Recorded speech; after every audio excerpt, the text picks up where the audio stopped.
Olá, amigos, estamos aqui de retorno para darmos continuidade ao estudo da obra Paulo e Estevão pelo Espírito Emmanuel. Como dissemos antes, nós dividimos a obra para ser estudada em vários vídeos. Nós pretendemos fazer mais ou menos 90 vídeos para o estudo da obra Paulo e Estevão, então é um estudo bem vagaroso. O nosso objetivo com isso é dividir a obra em pormenores muito significativos, de forma que possamos extrair tudo o que essa obra portentosa, o que essa mensagem sublime tem a nos dizer. Então, nós atualmente estamos no capítulo 3º. Esse capítulo 3º nós resolvemos dividir em 4 vídeos, e já gravamos os 2 primeiros vídeos desse capítulo em Jerusalém, e agora estamos gravando o 3º vídeo. Esse, portanto, é o 3º vídeo desse capítulo em Jerusalém. No vídeo anterior, nós dissemos que Gesiel foi liberado das galeras romanas por Sérgio Paulo, após o fato de Gesiel, como cativo, ter servido de enfermeiro e, graças ao apoio dos céus, à misericórdia divina, a moléstia, a peste com que Sérgio Paulo foi acometido foi debelada, ele conseguiu se recuperar, ficou bom, retomou a sua saúde e, por um exercício de consciência, ele acabou liberando Gesiel. Deixou Gesiel no porto de Jope com algumas moedas e pediu que ele tivesse vida nova, seguisse o seu rumo, de preferência para o interior, a fim de que ele não se indispusesse com Roma. E assim Gesiel acaba batendo na casa do caminho, falando com Efraim, e mais tarde Efraim leva ele até Jerusalém, para a casa do caminho de Simão Pedro. Simão Pedro recebe como filho, o interna em dos quartos, então ele, com muito carinho, com o afeto fraternal de Simão Pedro e dos demais apóstolos, ele começa a recuperar pouco e pouco sua saúde. Então, nós estamos nesse ponto da história. E aí Emmanuel vai dizer que, decorridas exaustivas semanas após febres delirantes, após passar por momentos bastante difíceis de fragilidade da sua saúde, Gesiel, enfim, dá os primeiros sinais de recuperação dela. E aí Emmanuel vai falar: afeiçoara-se a Pedro como um filho afetuoso ao legítimo pai, notando-lhe o carinho de leito em leito, de necessitado a necessitado, o moço hebreu experimentava deliciosa e íntima surpresa. O ex-pescador de Cafarnaum, relativamente moço ainda, era o exemplo vivo da renúncia fraterna. Quando nós lemos em O Evangelho segundo o Espiritismo, Rai, Pai e Mãe, o item que fala sobre parentesco corporal e parentesco espiritual, nós vemos que, muito embora os laços de carne, os laços sanguíneos, nem sempre o espírito tem essa mesma identificação com os membros da sua família. Muitas vezes ele vai até amar mais alguém que está fora da sua família, um amigo, ou seja lá quem for, do que um membro da própria família. Então, esse liame psíquico entre os espíritos, essas relações de afeto, essa vinculação muito natural, quase de ação magnética, ela responde à vibração, e os espíritos, eles se procuram, como os ímãs acabam atraindo limalhas de ferro. Aqui no caso de Gesiel não se trata de uma falta de identificação familiar.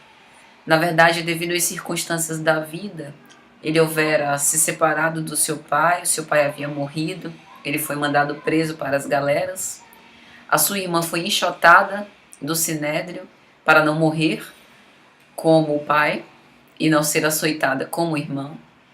E agora ele, aparentemente ao desamparo, ele encontra Simão Pedro, a casa do caminho e todos os apóstolos que se desvelam em cuidados para que ele melhorasse de saúde. Então ele se afeiçoara sinceramente àquele homem. Nós vamos nos lembrar que Simão Pedro, ele era um pescador, era casado, pelo que narra a história não tinha filhos, então ele acaba abrindo as portas da sua própria casa para receber os leprosos, operar curas, para dar o lenitivo, aqueles que para a sociedade atual eram relegados, né? Eram colocados completamente à margem da sociedade.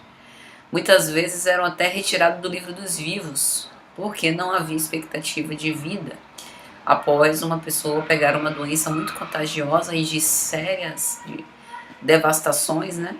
Como era a lepra.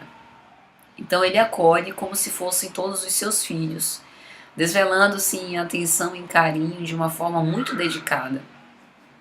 E aquela abnegação e renúncia comoveram Gesiel, porque ele era bem assim, né? Nós temos em Gesiel a figura da obediência e da resignação. Então ele houvera se identificado coração a coração com Simão Pedro. Entre ambos se estabelecera desde os primeiros dias a corrente magnética das grandes atrações afetivas. Em O Livro dos Espíritos, quando nós vamos estudar esse tipo de vinculação entre os espíritos, Allan Kardec vai explicar isso dos espíritos simpáticos. Essa pequena discussão está na questão 514, quando Allan Kardec pergunta: os espíritos familiares são os mesmos espíritos simpáticos ou protetores?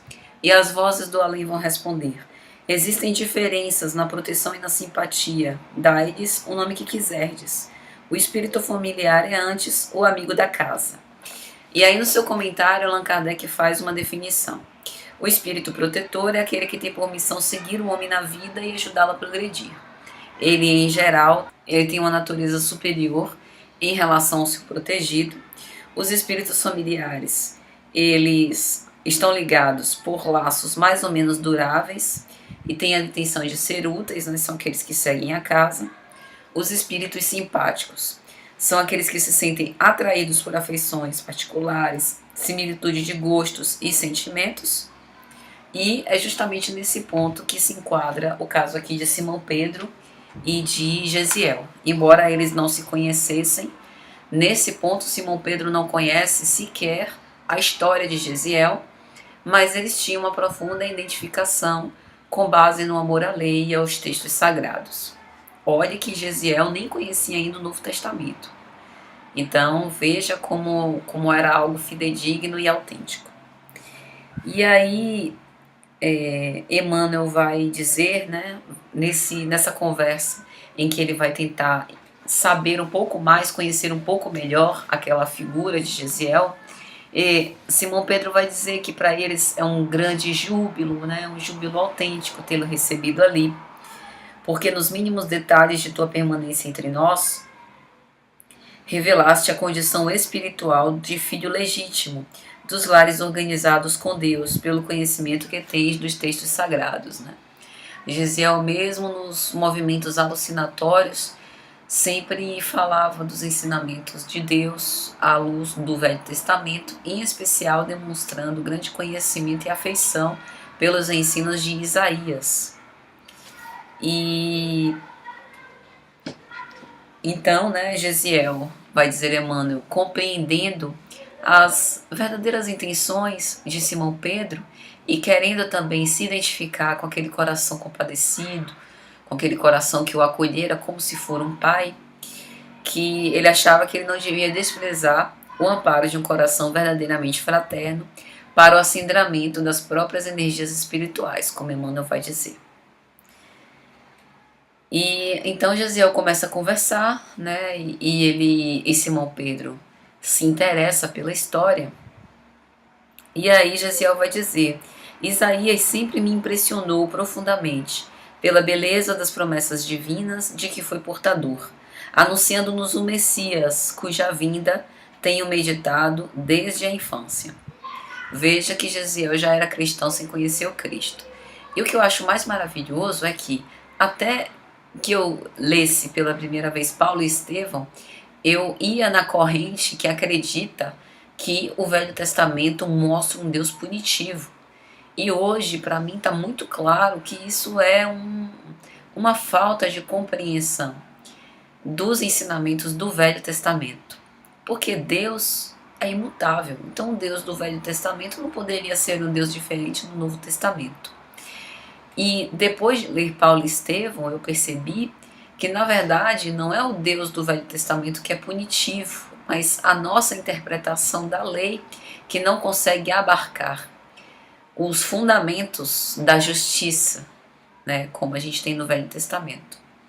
O Deus que é apresentado no Novo Testamento é o mesmo, mas nós temos as tintas de amor do Cristo, com que o Cristo pintou o Criador. Então é isso que muda.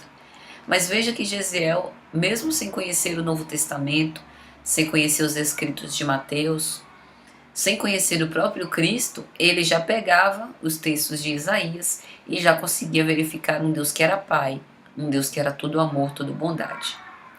E isso, para mim, assim, foi transformador. E aí Simão Pedro, ao ouvir Gesiel dizendo que desde a infância fica cismando sobre a vinda do Messias, aí Simão Pedro fala, mas você não sabe que o Messias já veio? E Gesiel se surpreende, já veio? Aí Simão, sim, nunca ouviste falar em Jesus de Nazaré? E aí a partir daquele momento os amigos começam a conversar sobre a vinda do Messias, sobre as cenas mais importantes e mais comoventes da história do Cristo, do profeta de Nazareno que trouxe a mensagem de Deus. E aí Amanda vai narrar, em traços de forte colorido, Simão lembrou os dias em que o hospedava no seu tugúrio, à margem de Genezaré, as excursões pelas aldeias vizinhas, as viagens de barca, de Cafarnaum aos sítios marginais do lago.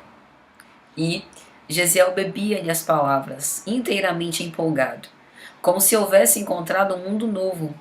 A mensagem da Boa Nova penetrava-lhe o espírito desencantado como um bálsamo suave. Né? Então imagine a emoção entre Simão Pedro e Gesiel, um falando de experiências vivas no seu coração, que ficaram marcadas para sempre, né, nos refolhos da sua alma, e o outro bebendo essas impressões e ficando deslumbrado em relação a esse Messias que tinha vindo. Em seguida, e aí Gesiel pergunta, mas onde está Jesus? E aí um ar de pesar e de tristeza toma conta do semblante de Simão Pedro, e ele diz que infelizmente há mais de um ano, né, o Cristo houvera sido crucificado ali mesmo em Jerusalém. E aí Simão passou a enumerar os martírios, as dolorosas ingratidões de que o mestre fora vítima, os ensinos derradeiros e a gloriosa ressurreição do terceiro dia.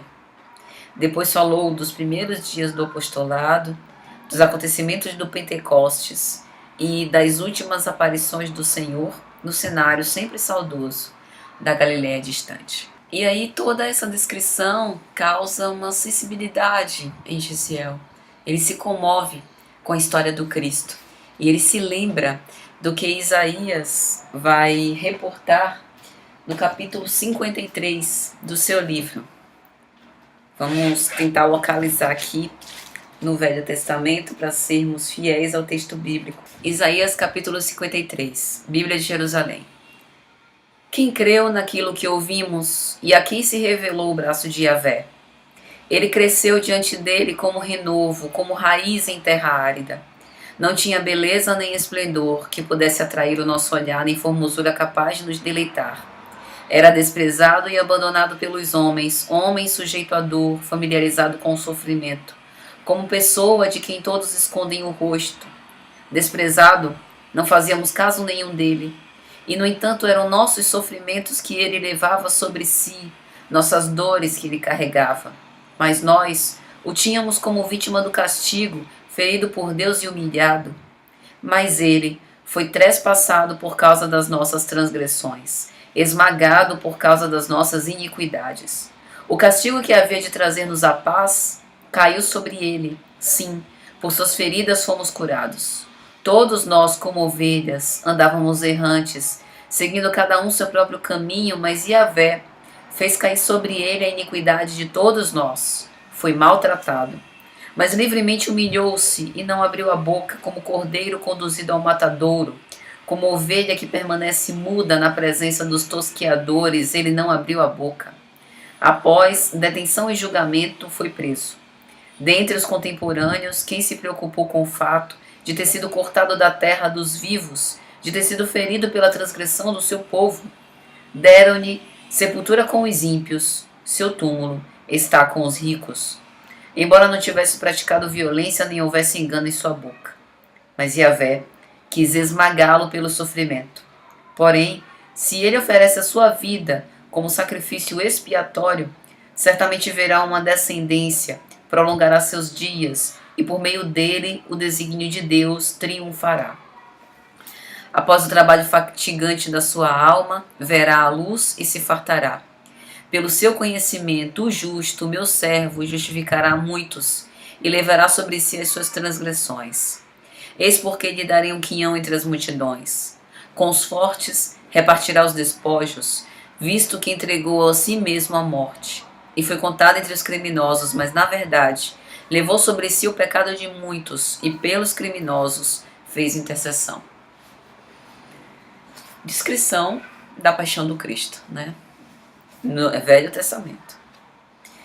E aí Emmanuel vai narrar que Simão, admirado de tantos conhecimentos bíblicos, né, do Velho Testamento, pega as anotações de Levi, Mateus após o batismo e entrega a Gesiel. E aí Emmanuel vai colocar uma frase que eu acho tão preciosa. Ele diz assim: Gesiel não leu, devorou. Tamanha era a vontade de conhecer o Messias. E aí ele diz: encontrei o tesouro da vida. Preciso examiná-lo com mais vagar. Quero saturar-me da sua luz, pois aqui presinto a chave dos enigmas humanos. E aí, quase em lágrimas, os dois começam a comparar os ensinamentos do Cristo com as profecias no Velho Testamento. Uma análise, inclusive, que eu acho que nos falta, né? Hoje nós temos a terceira revelação do Espiritismo, mas é interessante, já que nós estamos revivendo o que é o cristianismo primitivo, é interessante também nós compassarmos o Velho Testamento e fazer essas comparações. Porque o Messias foi anunciado desde lá, né? E aí Simão explica, né? A lei de Moisés é justiça, mas o Cristo vem trazer o evangelho do amor. O Cristo era o Filho de Deus e não desdenhara o sofrimento. Seu cálice transbordara, e Pedro lhe fazia sentir que nos instantes mais acerbos, aquele mestre desconhecido e humilde no mundo sabia transmitir a lição da coragem, da renúncia e da vida. Então, para Gesiel, ali era um grande aprendizado e também identificação. E então Gesiel finalmente conta toda a história dele, a prisão, as vergastadas que tomou ao lado do pai, a morte do pai, o fato de Abigail ter sido constrangida a sair, fugida do sinédrio, enfim, a sua quase morte até que ele chega à casa do caminho. E aí Simão diz: a estas portas tem batido homens esfarrapados que foram políticos importantes, mulheres leprosas que foram quase rainhas.